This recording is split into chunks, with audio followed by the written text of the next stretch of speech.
Today's video is going to be a short one because I'm actually going on vacation tomorrow. I'm heading off to Italy and I cannot wait to finally have some good espresso, some amazing food, and just to be away from work and this really bad weather in Germany.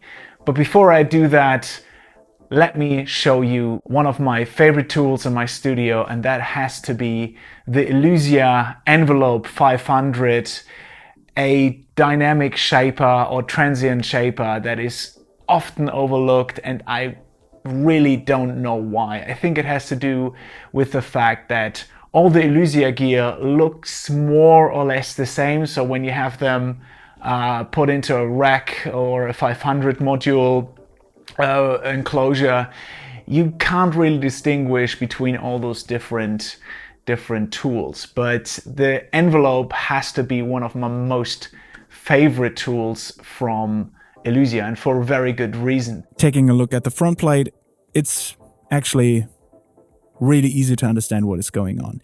You have two identical sides that can either be operated as a dual mono or a stereo configuration. Left channel, right channel. If you are going into the stereo mode, then the left-hand side is taking care of both channels, and that's really it. So you have the attack and the sustain, meaning I can, if I turn that clockwise, I increase the attack portion, and if I go anti-clockwise, I decrease the attack. So the transients are getting smoother and kind of like washed out. Really interesting effect. Then I have the sustain, and of course the same is true for the sustain as well. Less sustain fully left and more sustain to the audio material if I turn it fully to the right, and in between, of course, you have a blend of those extremes. Where the Envelope 500 and the rack version differentiates itself from all the other transient designer concepts and products is the full range mode. So the full range mode is obviously the one that you are all familiar with. So full range means if I turn the attack, then the full frequency is affected. Same is true for the sustain. But if I take out the full range mode, now we're talking, because I actually then engage the two knobs here, which are frequency selectors. So I can say, hey, I just have an attack portion at around 50 Hertz and I want to increase the transient energy of that signal in that frequency area. Or if I have something that is too overblown in the low end, I can do the same and decrease the sustain for that frequency range. This is something you would normally do with a multiband compressor, for example, but you don't always want to have a multiband compressor because you sometimes don't want to compress too much. You actually just want to control and tame the transients, or carve out the transient energy in a specific area. Really, really, really cool that you can do that. And I think that alone is where the envelope is just freaking amazing. And I love it on so many different things. The frequency selective stuff is more for the bass normally, especially like when I have an electronic track where the kick drum is too long and I have to master that or I have to mix that, and I just have the mix bus, then I use it to control the kick drum, because otherwise I couldn't affect that without going into a multiband compressor. And yeah, the same is true for the attack. So let's take a listen to some stuff that I have prepared. Okay. First thing, of course, where the envelope shines is drums. I take my normal acoustic drum loop now, and I want to show you why I love the envelope so much. So we go into full range mode, and here you have the classic effect. can really carve out the snare drum and the kick drum for that matter. And if you listen to the sound, there's a lot of stuff going on, you know, in the room, and maybe I don't want to have all that room information, so I take out the room by decreasing the sustain. And you get this kind of like cardboard sound.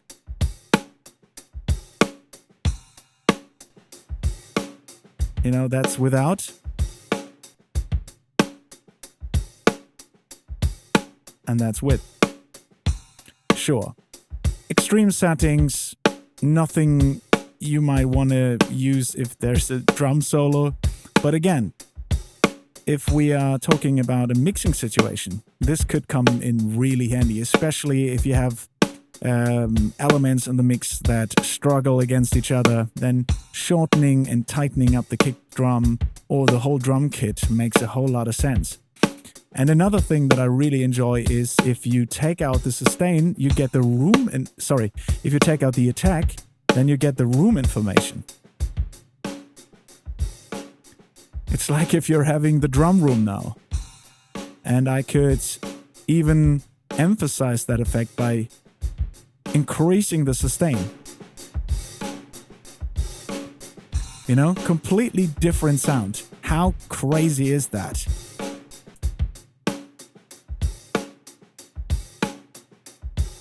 I mean, depending on what you want to achieve,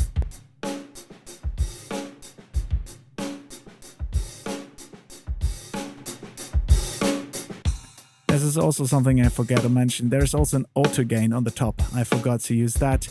Now it's on. Maybe this will help me level matching. Yeah, I mean, again, let's listen to the room.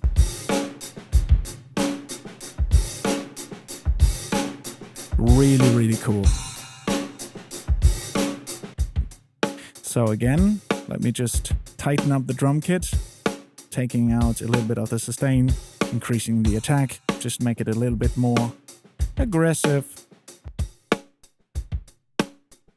I mean, how cool is that?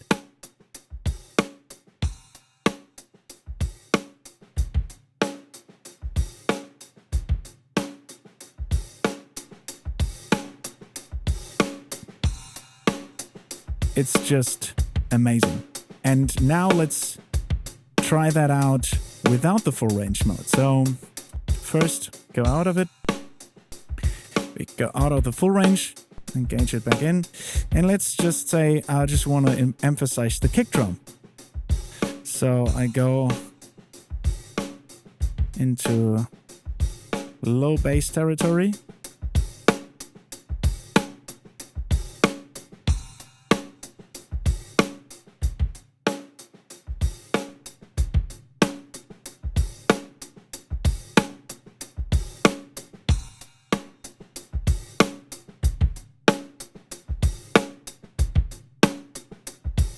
That's so cool.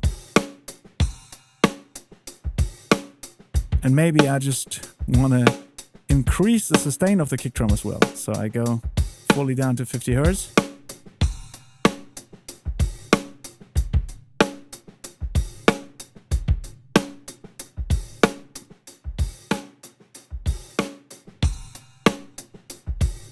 That's where it's at. It's a full sound mangling and shape tour.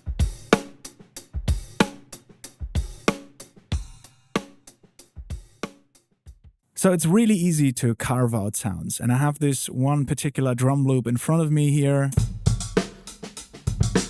And it's cool, you know, but the kick drum is very muddy and overblown. And at the same time, I would like to have the snare drum to be more upfront. So let's try out what we can do. So I am still in a frequency selective mode. And I'm thinking about like -11, and let's go to the fully down to the bottom of the frequency selector for the sustain, and let's try that out, how that will sound.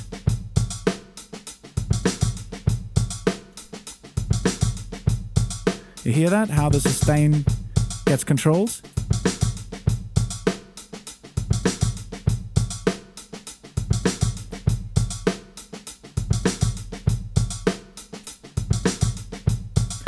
So maybe not that crass, you know, maybe. But I actually like it in that setting. Okay, let's try to find the snare drum and make it more tight.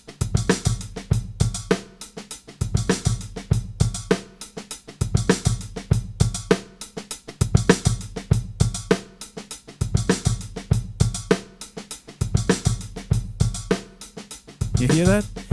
You have this effect of like a washed out drum kit once you take it out.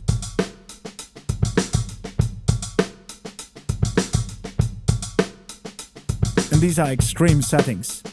Okay, so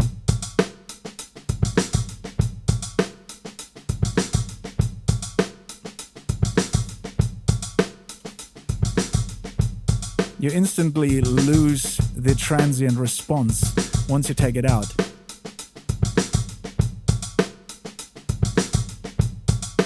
And I think I'm still a little bit too much with the sustain.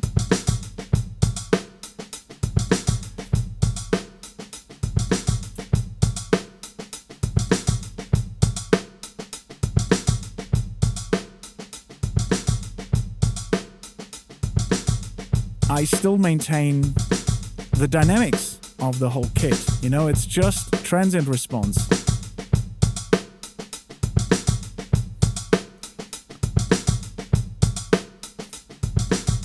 Yeah, still this feeling of a washed out drum kit. It's insane.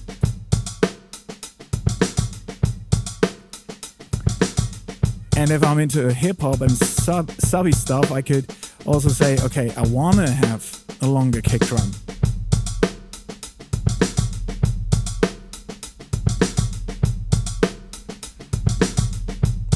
Wow. This is insane. I love it. I just love that on so many different electronic kick drums. You know, when there is this kind of like boring sound to it. Yeah, that's brilliant. Yeah, there's the EQ mode, but we'll talk about that later. Essentially what the EQ mode does is, yeah, what it says, it's then becomes a two-band parametric equalizer, but we skip that for now. I just wanted to show you how you can really have transient control. Yeah, it's so cool to be able to do that. Yeah, but anyhow, I would probably shorten up the drum kit a little bit.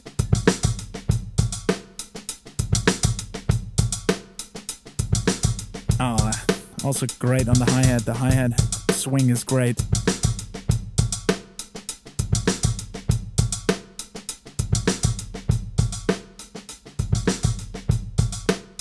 So you can really play with the sound. You know, like I cannot say what is the equivalent of that. You know, there is so much possibilities and strength in finding your sound and carving out certain elements. Something that you couldn't do with a normal EQ or multiband compressor. So I really like that for the envelope. Last thing I want to show you is the envelope on the master bus, because that is also really cool sometimes. So here's my groove without the envelope, and we set everything to 0. I'm in a full range mode just to highlight what everything does to the sound. And now let's decrease the sustain. It's really cool, makes the sound a little bit more tighter.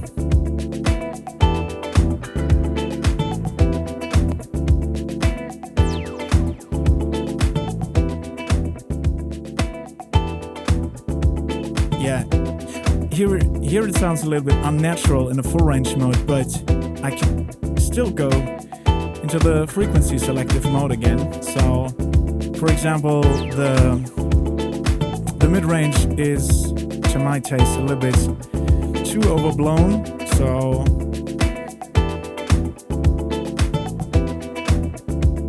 and I would like to shape the snare at the same time.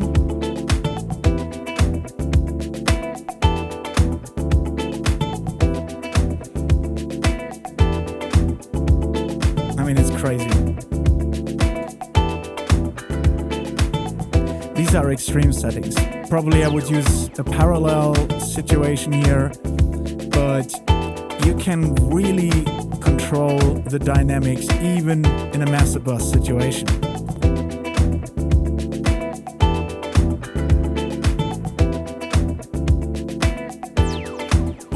Okay, it's a little bit too much, but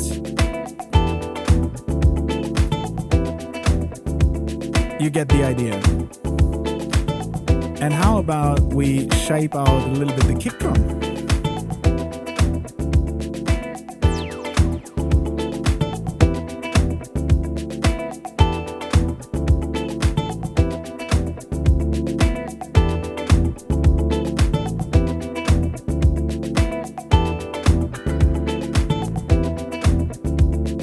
You know, full control over the kick drum.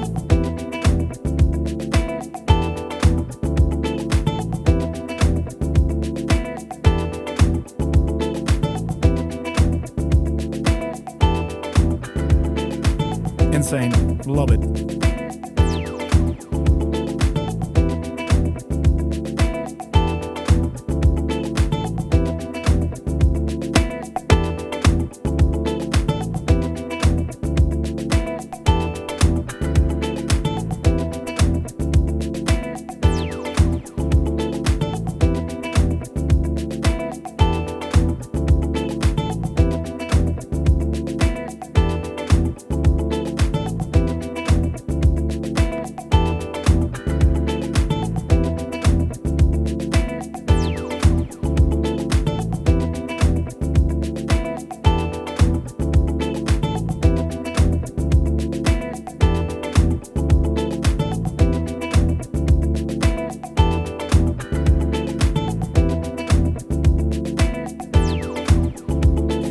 Lovely. Okay, that's it for now. We will talk a lot more about the envelope in the future, but just for now, I think this is enough.